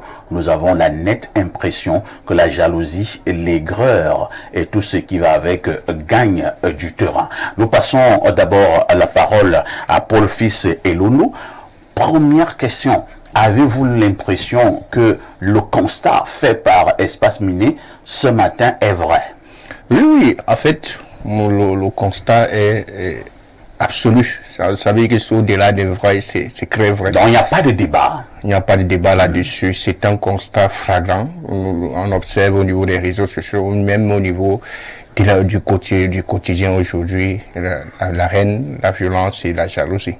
Et la deuxième question, naturellement, doit être celle de savoir Pourquoi un tel état de choses? Quelles peuvent en être les causes? Oui, parfois ici, si nous en arrivons à ce niveau-là, il faut questionner le contexte dans lequel nous nous trouvons aujourd'hui. Nous avons plus de personnes qui vivent l'injustice aujourd'hui. Nous avons plus de personnes qui sont victimes de frustration. Première raison, l'injustice. Deuxième raison, les frustrations. Et de l'autre côté, il y a aussi, je vais dire que la pauvreté qui gagne le terrain. La pauvreté. La pauvreté qui gagne le terrain. C'est ça qui explique donc à un certain niveau la montée des haines et des jalousies. Et puis, je vais ajouter même un quatrième point qui est négligé. Le discours des leaders d'opinion. Et je vais dire, quand je parle de leaders d'opinion, je mets des leaders des partis politiques, de la société civile, et ceux qui sont au niveau des médias aujourd'hui, qui interviennent chaque jour. Quand vous voyez le discours qu'ils ont sur l'espace public aujourd'hui, ne reflète pas la réalité de la télévision, qui est d'abord un moyen d'éduquer et de sensibiliser sur les valeurs qu'une société doit avoir aujourd'hui.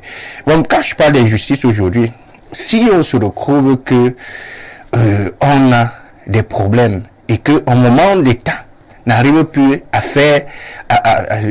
garantir la justice et l'équité pour tous aujourd'hui, beaucoup de personnes vont se graisser, beaucoup de personnes vont entrer en haine contre les autres, contre un groupe, contre les personnes qui sont peut-être ceux qui oppressent ou bien qui sont les bourreaux, qui font dans l'entreprise de l'injustice aujourd'hui. Et aussi, je parlais d'un fait, c'est la frustration.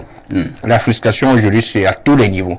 À tous les niveaux, en entreprise, dans la famille, en société de façon générale. C'est ce qui fait aujourd'hui que nous en arrivons pour chuter, pour dire que nous avons atteint le pic. J'ai l'habitude de le dire, nous sommes dans une société qui a pourri et qu'il faut recommencer tout à zéro pour revoir aujourd'hui, parce que beaucoup ont les gras, parce que quand il va voir M. Parfait ici, qui présente bien, qui est compétent, et se voit à son niveau. Et aussi, il y a aussi le culte de la médiocrité, ça il faut le dire aujourd'hui. Beaucoup ne reconnaissent pas certaines choses, ne reconnaissent pas le mérite, ne reconnaissent pas le modèle des personnes à suivre et commencent plutôt à haïr ceux qui sont comme des modèles. Et c'est un problème, parce qu'à un moment, c'est une haine injustifiée, une jalousie injustifiée aujourd'hui, qui est plutôt à dénoncer. Mais plus cette haine qui arrive par des causes qui ne sont pas naturelles, nous devons travailler à revenir à ce que, je pense qu'on va revenir au niveau des solutions pour que tout revienne en ordre. On va passer la parole au docteur Etoua. Docteur, pour Paul Fils, il a une trilogie. Pour lui, ce qui amène à ces comportements de plus en plus pressants. Il parle de l'injustice, naturellement, qui conduit à la frustration. Il parle également de la pauvreté. Docteur Etoua, il m'arrive par moment d'observer un peu certains comportements. Vous voyez un monsieur qui passe en route, il est très bien habillé, peut-être accompagné d'une jeune demoiselle, mais vous voyez les regards qui sont posés sur ce monsieur, vous lisez la haine, vous lisez l'aigreur. Je vous passe la parole. Merci, parfait. Je voudrais commencer par tirer un coup de chapeau à Paul Fils qui a fait une très belle lecture. Parce qu'il a essayé il a dressé quand même un tableau de ce qui constitue de manière globale le champ lexical de la haine, de l'aigreur et de la jalousie dans notre société aujourd'hui.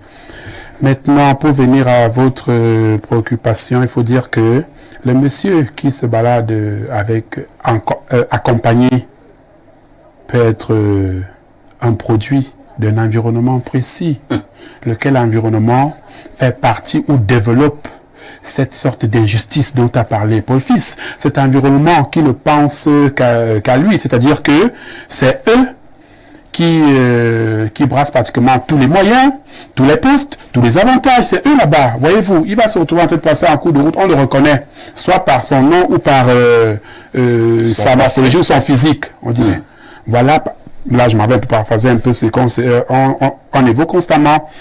Voilà un des leurs. Les voilà. Les voilà.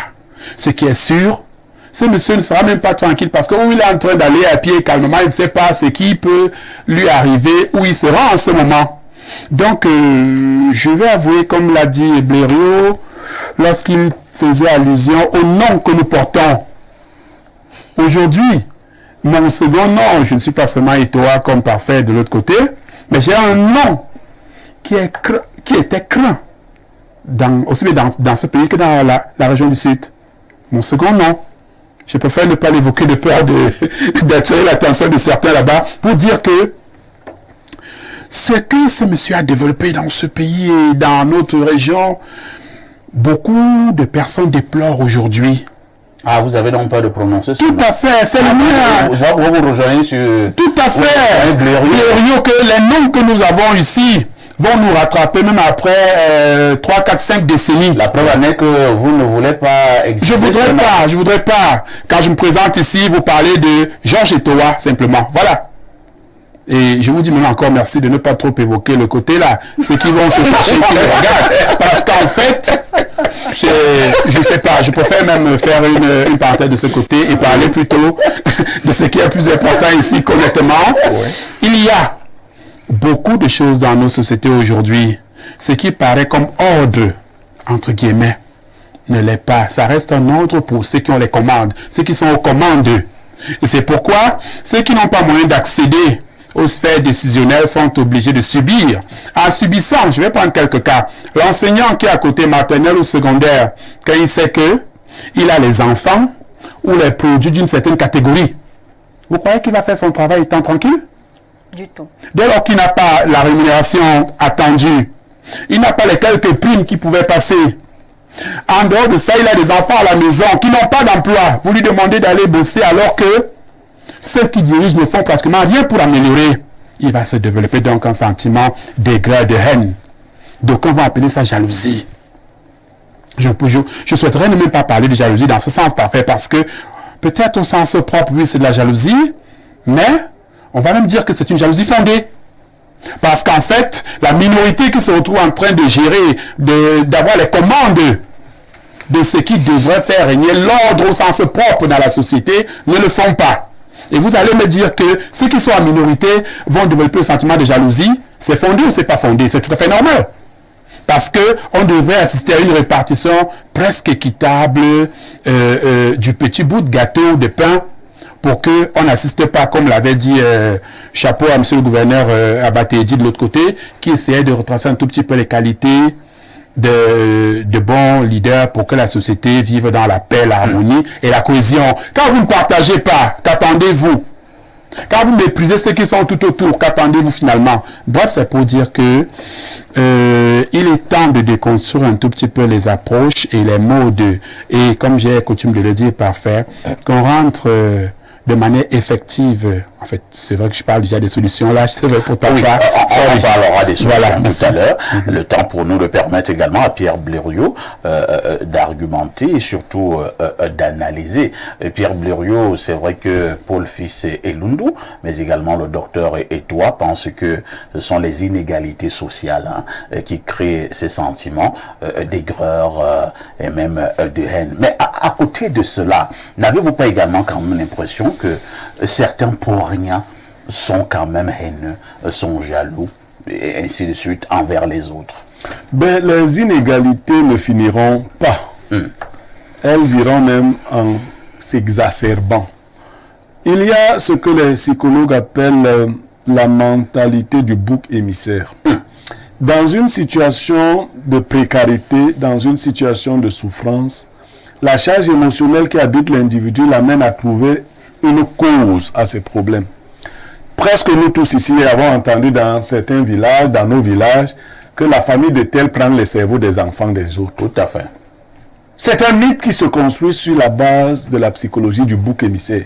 Si les enfants échouent, c'est parce que Aïssi prend les cerveaux de mes enfants et donne à ses enfants. Bon, très souvent, le parent même qui parle comme ça, lui-même n'a rien dans la tête. Mais ça, vous voyez, il n'a pas donné l'encadrement qu'il faut à ses enfants et tout le reste. Mais comment justifier à ses propres enfants leur échec, il faut lui dire que c'est les parents des autres qui ont volé vos cerveaux. Quand le parent de l'autre réussit et que moi, votre parent, je n'ai pas réussi, comment me justifier auprès de mes propres enfants de mes échecs? Ceux-là sont dans les sectes. Vous voyez, ça me disculpe, ça me libère, ça justifie le fait que moi, je n'ai pas réussi. Ça, c'est humain. Les humains, souvent, fonctionnent comme ça. Dans les quartiers difficiles, si quelqu'un s'en sort, les autres diront qu'il s'en sort parce qu'il est entré dans les choses sales. On dit qu'il a trempé. Il a trempé. Parce que nous, on a vieilli sans pouvoir nous en sortir. Et d'ailleurs, il y a des quartiers qu'on a baptisés comme ça. On a dit, ici, c'est le quartier des voyous. Ici, les femmes ne vont pas en mariage. Les garçons ne trouvent pas de travail. Ouais. Alors, dès que toi, tu te maries et tu trouves un travail, c'est que ta mère est sorcière. Cela permet d'expliquer à mes filles pourquoi elles ne sont pas mariées, pourquoi elles ne trouvent pas de travail. C'est la mentalité du bouc émissaire. L'autre chose qu'a évoqué le copanéliste, c'est la récupération et la manipulation des opinions par les leaders. Oumiobe disait, nous ne devons pas nous servir de nos différences comme moyen de lutte politique. C'est exactement ce que les gens font aujourd'hui. Ils se servent de leurs différences. Elles peuvent être culturelles, elles peuvent être économiques, comme moyen de lutte à tous les niveaux. Ouais. Le discours a été, par exemple, communautaire. Vous voyez, les gens, par exemple, on va les aider dans une lutte électorale.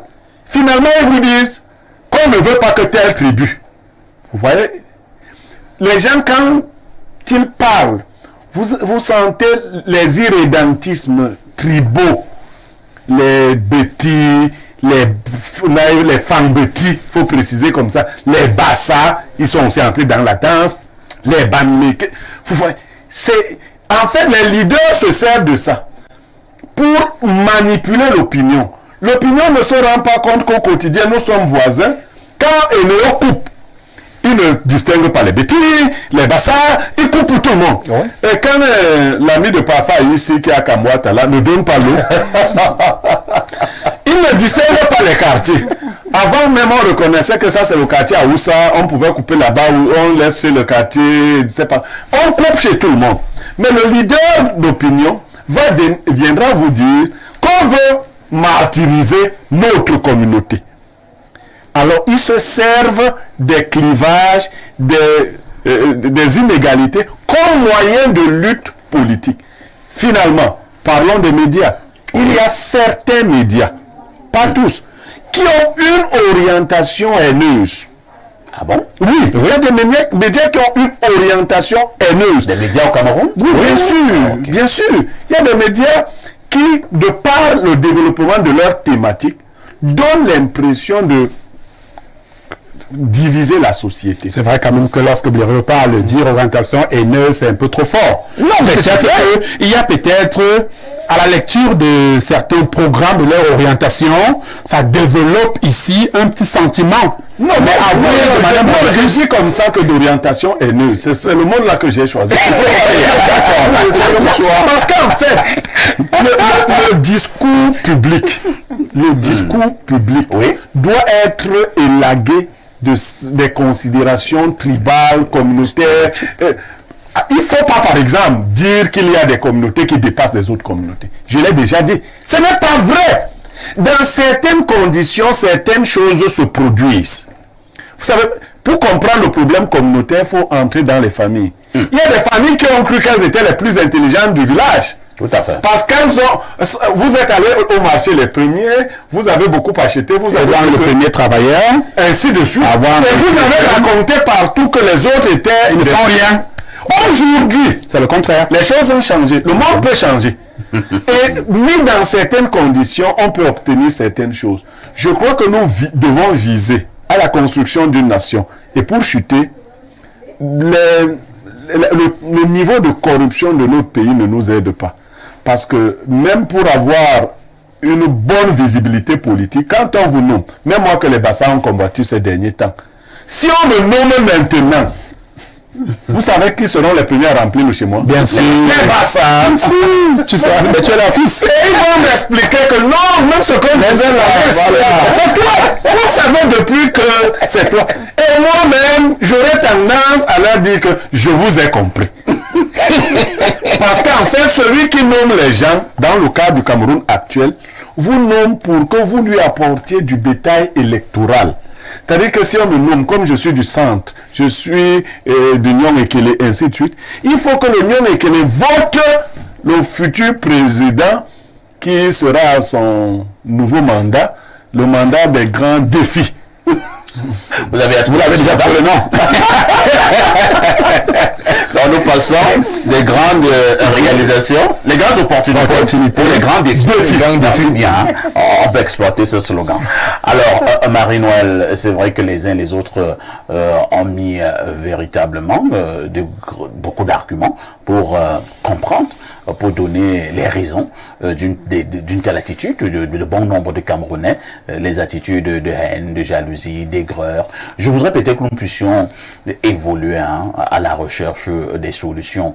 Nous en parlons sur ce plateau de télévision, nous pouvons sourire, mais il faut dire que dans certains États africains, pour ne prendre que le continent noir, je vais parler du Rwanda. Cette affaire avait commencé comme ça et nous négligions. Cette jalousie était visible, cette haine était visible, cette aigreur était visible. Et à la fin, au Rwanda, cet état des choses avait conduit à un génocide, avec des milliers de morts. Que faut-il faire pour que pour le cas du Cameroun, nous puissions redonner un message d'amour aux uns et aux autres? Oui, parfait. Le Cameroun est victime de beaucoup de libertés. Beaucoup de libertés. On dit les personnes ne sont pas occupées. Il faut occuper les Camerounais avec du travail. Donc il faut créer les secteurs d'emploi.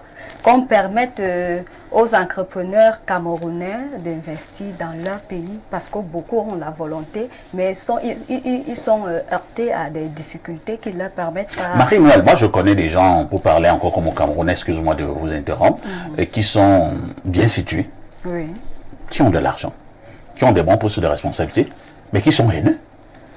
Ça veut dire qu'ils ont subi des frustrations antérieures, ils ont subi des frustrations, des stigmatisations dans le passé, ils n'ont pas pu épurer ça dans leurs âmes et c'est resté. Ça veut dire que ce sont des malades. Bien sûr, ils doivent être suivis psychologiquement. Autant pour moi, oui. Donc il faut éviter, je le pense, si vous permettez. Allez-y. Parfait. J'avais commencé à dire que la liberté est on dit...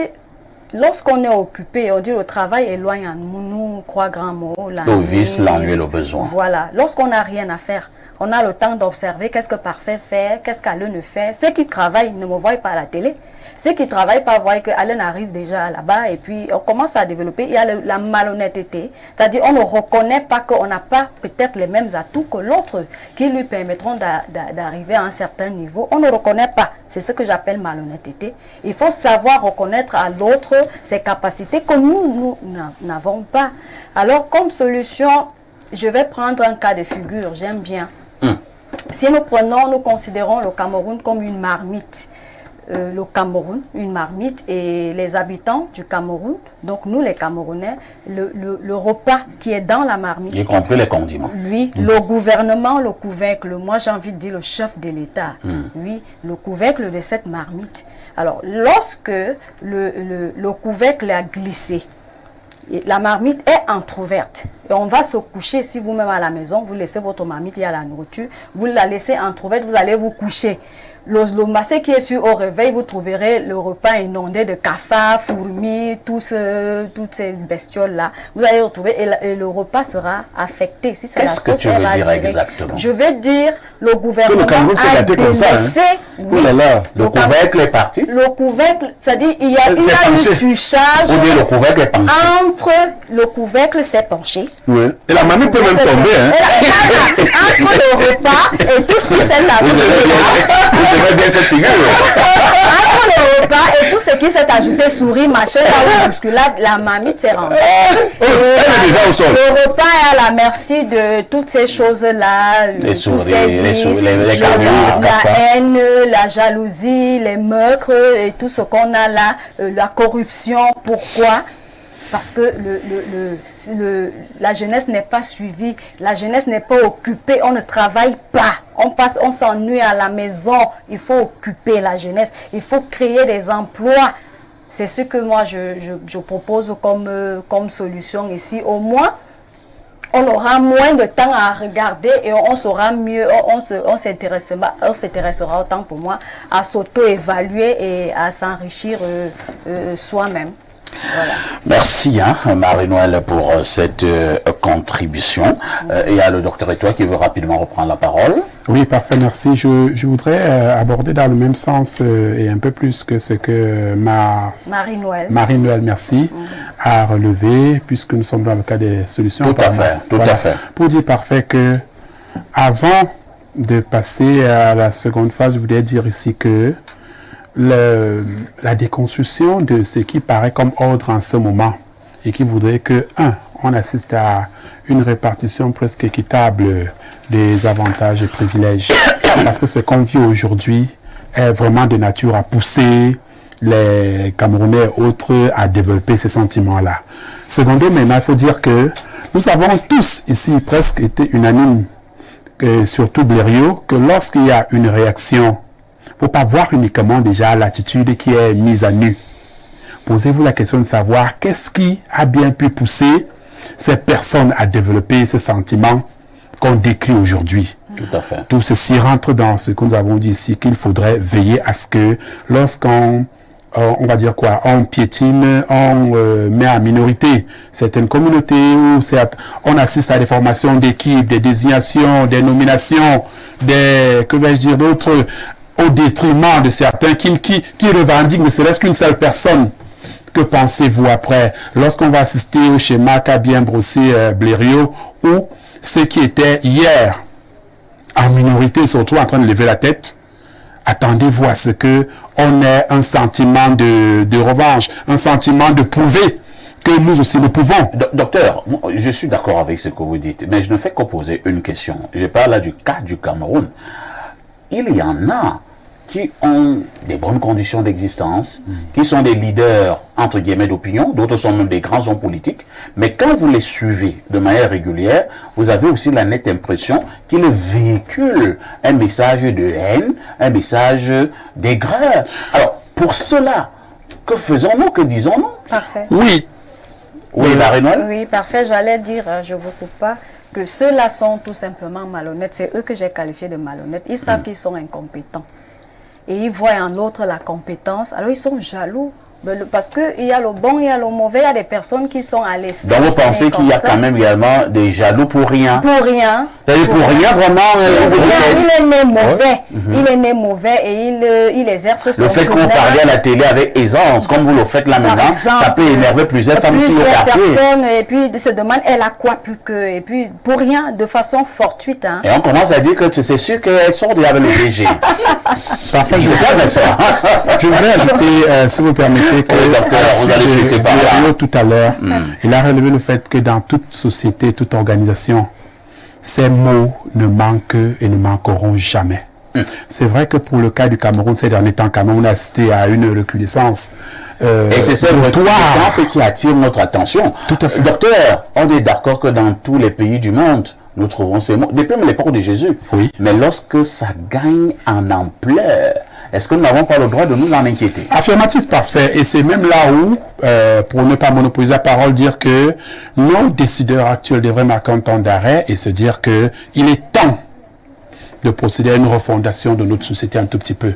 Parce que, je le dis sans soutenir une quelconque partie, s'il y a telle réaction, c'est qu'il y a eu quelque chose qui n'a pas marché. Maintenant, je voudrais relever ici que les petites améliorations observées dans les programmes scolaires, vu que c'est la base, ce qui est déjà observé, le spectacle regrettable et déplorable observé aujourd'hui, on va dire que c'est quasiment déjà fait.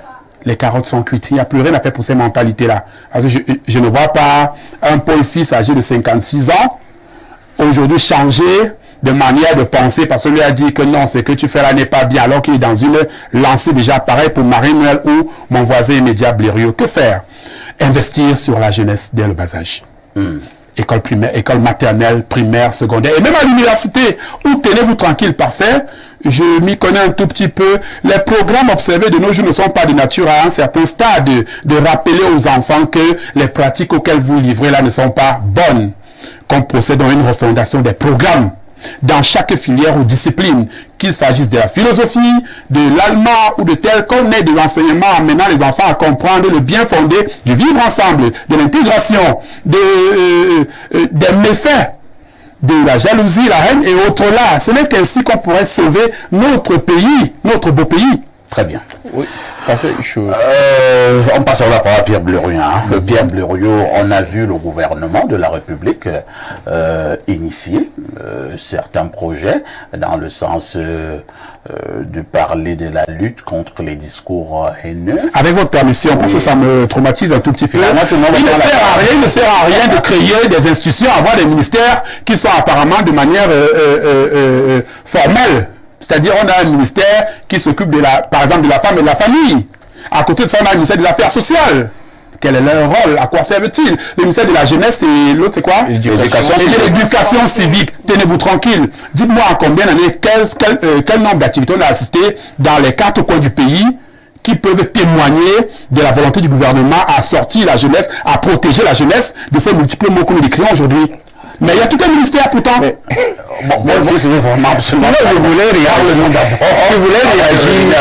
voulais réagir sur le point où c'est comme si on était en intelligence sur le discours et nous sur les réseaux sociaux aujourd'hui. Tout à fait. Parce que parfois on se retrouve avec des jeunes qui vous insultent dans les groupes WhatsApp, au niveau des Facebook. Mais quand ils vous voient physiquement, ils veulent faire une photo avec vous.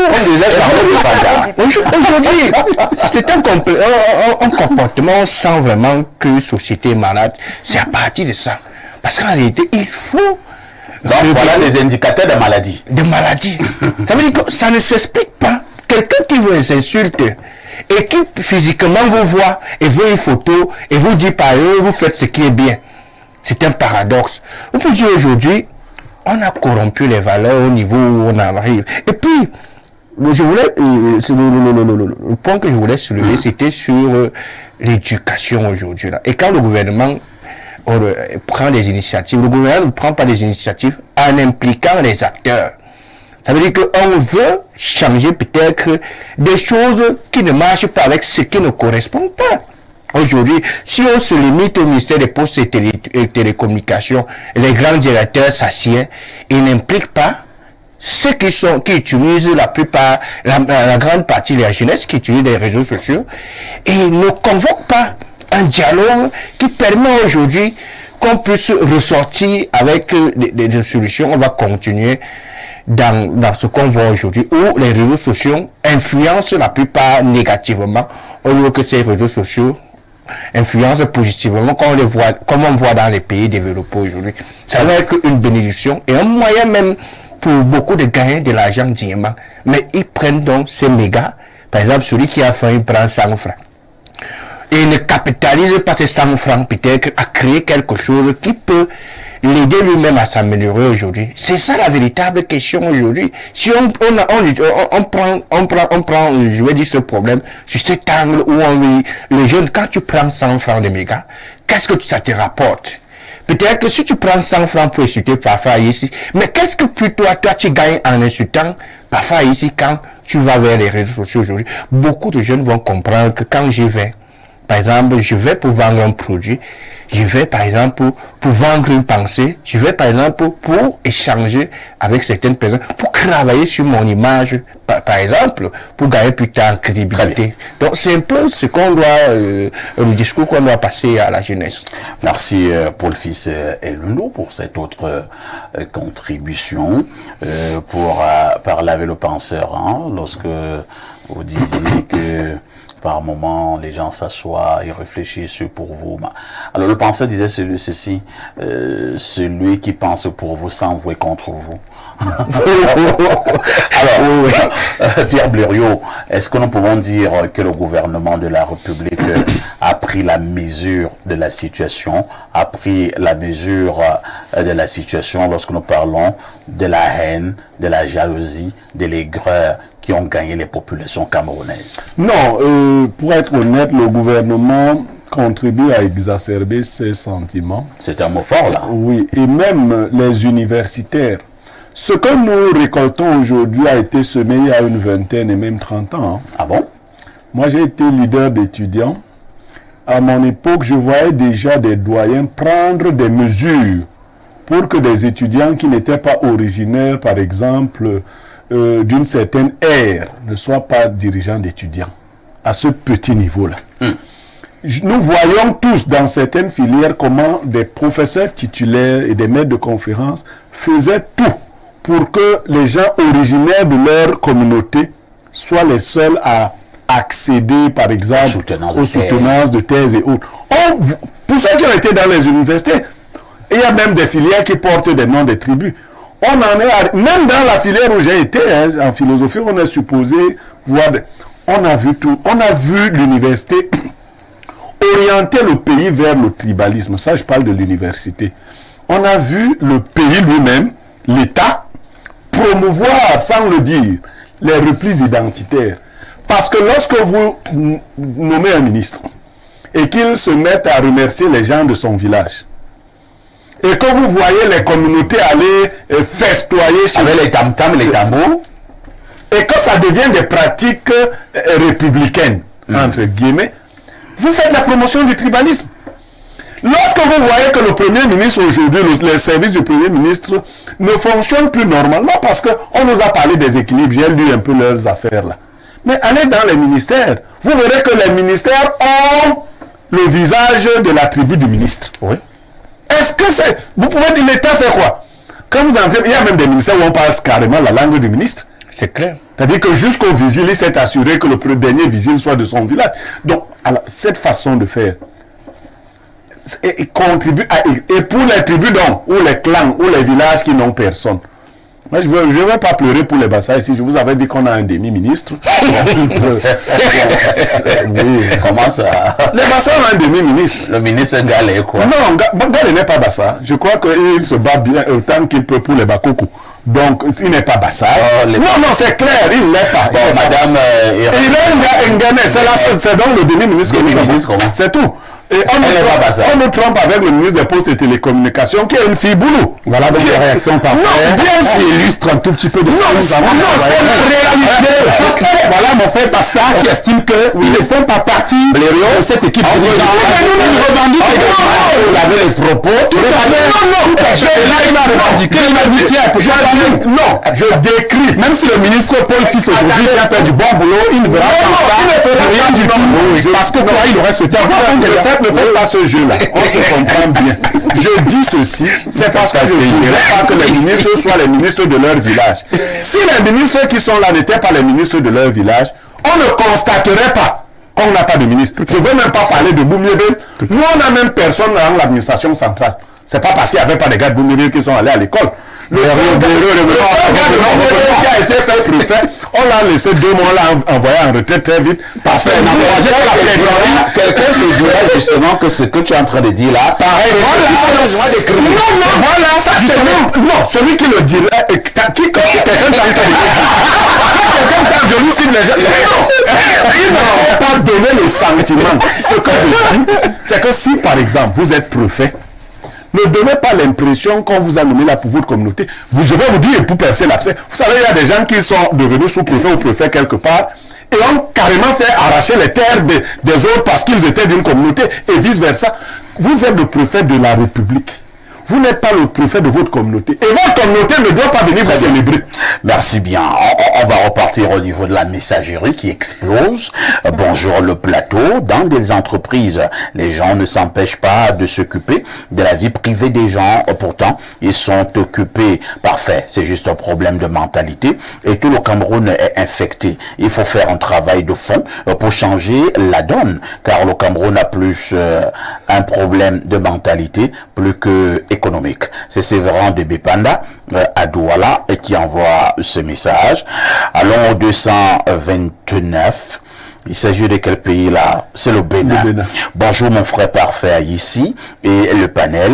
Les discours haineux au Cameroun proviennent de la répartition des postes. Le président prend tous les jours les mêmes personnes. Cela crée des frustrations sociales. Du coup, l'égalité de chance existe plus dans notre société. Il vous dit n'existe plus dans notre société. Conséquence, la haine et la jalousie. C'est Ayinda depuis le Bénin qui envoie donc ce message. Prenons cette autre préoccupation. Alors, que dit le téléspectateur?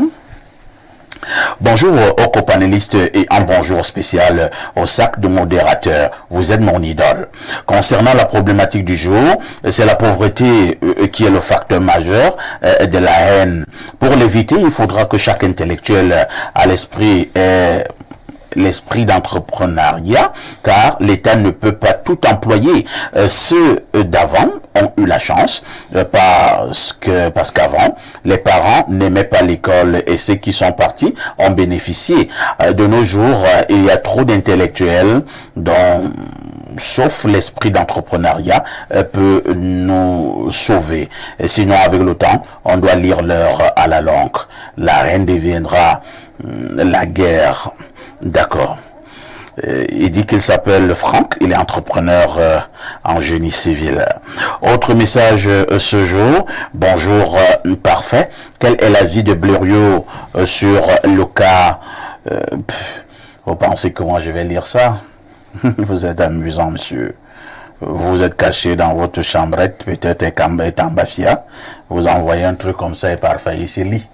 Je ne lis pas et je saute. Bonjour le panel et non les Nyokon. Alors nous n'avons personne. L'État nous a oubliés. Alors ça a commencé. Chaque communauté va venir tout à l'heure pour pleurer et cet espace deviendra un espace de lamentation. Bonjour parfait. J'ai envie de faire remarquer qu'il existe des jaloux et des envieux, l'un poussant à l'autre, c'est-à-dire les envies poussent à la jalousie. Ce qui prévaut dans notre société aujourd'hui, c'est la jalousie gratuite. Généralement, les gens expriment des jalousies sans motivation réelle et justifiée.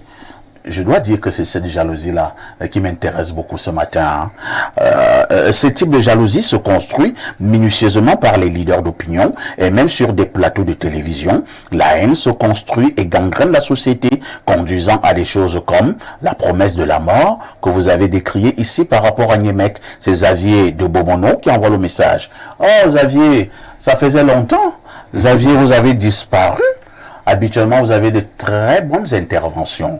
Bonjour à toi, Xavier. Bonjour à vous. Le premier...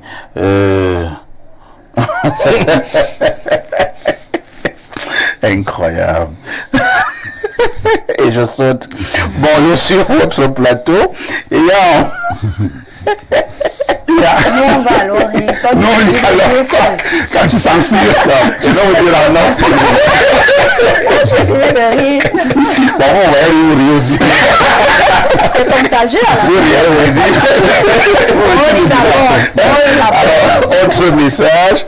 Parfait. La haine ambiante au Cameroun est le fruit de l'égoïsme de nos dirigeants. La misère entretenue par certaines personnes privilégiées frustre et crée des tensions palpables au sein des différents milieux sociaux. Et je vous dis parfait à ici, même les hommes en tenue vous disent que c'est grave, c'est pas bon. Regardez la fonction publique, même l'école normale où les pauvres pouvaient se débrouiller n'intègre plus les jeunes. Les jeunes font donc des études pour aller vendre du bon François après. Vraiment, l'avenir du Cameroun est très sombre. Paul Fils et Loulou, vous êtes d'accord que l'avenir du Cameroun est très sombre? Non, pas du tout. L'avenir du Cameroun n'est pas très sombre aujourd'hui. Il y a des pistes de solutions aujourd'hui. Et moi, je pense que, je le disais encore ce matin, peut-être dans une autre plateforme, c'est que nous, par exemple, journalistes, nous, leaders d'opinion, nous, leaders communautaires et religieux, nous n'avions plus cette responsabilité que nous avions, qu'on avait avant, c'est d'éduquer. C'est de montrer la voie, c'est de montrer le chemin aujourd'hui, c'est d'aller vers le chemin de l'équité. Donc on doit reconstruire une nouvelle société. Et je pense que la jeunesse elle-même, elle doit commencer par s'auto-réguler. Très bien. L'autorégulation aujourd'hui voudrait nous n'avons plus beaucoup de temps. Voudrait que on n'accuse pas les autres pour ce que nous devions faire pour réussir aujourd'hui. Nous devons donner les moyens pour réussir. Et quand on a fait ça, notre société reviendra fraternelle et juste. Docteur, et toi, cette belle pensée du ministre actuel de la fonction publique, le très grand confrère Joseph Lé, me revient à l'esprit. C'était lors de l'inhumation de l'ancien ministre Dodo Ndoké, qui est mort dans des conditions bizarres. Le ministre Joseph Lé, disais-je, avait annoncé qu'on n'a pas besoin de tuer son frère pour pouvoir s'élever. Joseph Lé n'avait-il pas raison? Je voudrais dire parfait que peut-être devant la situation, il a raison, mais l'homme politique, il est baigne lui-même dans l'environnement où la jalousie, règlement de compte et quête de poste règne. Donc, je ne sais pas trop dans quelle finalité il tient. Bon, c'était un propos politique. Comment ça politique? Si, politique. Il pleurait son frère. Oui, mais pleurer. Il était mort dans des conditions, pour être élégant, bizarres. On n'a pas besoin de tuer son frère. Il sait déjà qu'on a tué son frère. Mais bon, là n'est pas presque clair. Bon, mais je dis quand même que... Sinon, il ne le dirait pas. Bon, je voudrais pas aller dans ce sens parfait, mais dire honnêtement... Allez dans votre sens. Nous avons déroulé déjà un tout petit peu les causes de ce dysfonctionnement. Maintenant, on va dire, le changement n'étant pas immédiat. Les institutions, le gouvernement et toutes les parties ou les composantes du Cameroun devraient aujourd'hui faire des efforts pour que la fumée ou le vent de cette haine, de la jalousie et autres n'aille pas de l'avant, n'aille pas assez de l'avant, parce que tout est déjà là. Je l'ai relevé tout à l'heure. Les tranches d'âge qui constituent ce pays aujourd'hui ont déjà intégré ces manières de faire. Est-ce qu'il faut craindre pour l'avenir? Il faut craindre effectivement si rien n'est fait. C'est pourquoi nous avons proposé humblement ici qu'on procède à une refonte des programmes aussi bien scolaires qu'universitaires. Parce que cela paraît négligé. Chacun de vous s'est passé par les couloirs de l'université. Et c'est quand même que, je vais commencer par ici ou là, qui parmi vous a suivi des cours d'éducation à la citoyenneté, de civisme à l'université? Il n'y en a pas. Voilà, voyez-vous, quelle république peut-on envisager meilleure si ce côté-là est négligé? Nos programmes sont appesantis sur des généralités qui parfois n'apportent rien de concret à ce que nous faisons. Il faut repenser par cette jeunesse qui a aujourd'hui la chance d'être accrochée aux réseaux sociaux pour combattre fermement le mal et ainsi on pourra avoir un Cameroun à doter d'un avenir meilleur. C'est la fin de ce programme, mais avant de partir, je vous rappelle ces mots du penseur qui disait, je cite, « Si nous n'acceptons pas vivre tous ensemble comme des frères, nous mourrons tous ensemble tels des idiots. » Fin de citation. Merci à Marie-Noël Allen qui était là ce matin. Paul Fissé-Lundu est venu également nous rendre visite. Nous lui disons merci. Lui, il reste mon consultant. Contre vents et marées, c'est Pierre Bluriot-Niemek. Infiniment merci à l'enseignant d'université, le docteur Etoa, qui est également venu nous prêter son expertise. Ne ratez surtout pas le journal de la mi-journée. C'est dans très exactement 8 minutes. La rediffusion de ce programme, c'est tous les soirs à partir de 22h30 avec tout ceci.